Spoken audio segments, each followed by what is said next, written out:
তো আমাদের রুমটা ছোট হওয়ার কারণে আমরা আমাদের লিভিং রুম আর ডাইনিং রুমটা একসাথে করেছি। অনলাইনে আমি বিভিন্ন জায়গায় বিভিন্নভাবে বিভিন্ন ইন্টেরিয়র ডিজাইন বিভিন্ন প্রতিষ্ঠান রয়েছে, তাদের সাথে কথা বলেছি।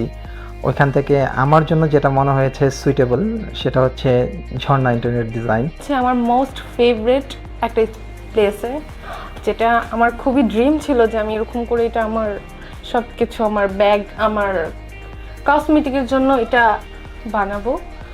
এ টু জেড সব কিছু আমার পছন্দ হয়েছে, ভিডিও যেভাবে ছিল সেইভাবেই হয়েছে। ফুল মিরর দিয়েছি আমি উপর থেকে নিয়ে নিচ পর্যন্ত, যেন আমাকে ফুল দেখা যায়। সালামু আলাইকুম, ওয়েলকাম টু আওয়ার হাউস। এখানে আমরা আমাদের রুমের লিভিং রুমটা রেখেছি, এখানে টিভি ক্যাবিনেটটা রেখেছি যেন এখান থেকে বসে আমরা ইজিলি টিভিটা দেখতে পারি। আর এটা হচ্ছে আমাদের ডিনার অর্গান, তো এটার কালারটা খুবই সুন্দর। আমরা যাবো এখন আমাদের কিচেনে। কিচেন নিয়ে আমার হাজব্যান্ডের খুব স্বপ্ন ছিল যে ও কিচেনটা এইভাবে ডিজাইন করবে। কিচেন নর্মালি হচ্ছে ফিমেলের একটা ড্রিমস থাকে, বাট আমার ওয়াইফ আমাকে কিছু কনসেপ্ট দিয়েছিল।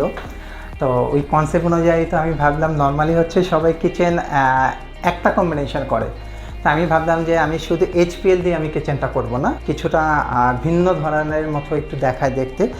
হচ্ছে আমাদের সুইট বেডরুম। এখানে আমরা বেড ব্যাগ ডিজাইনটা রেখেছি 3টা কালার কম্বিনেশনে মেনর দিয়ে ডিজাইন করেছি।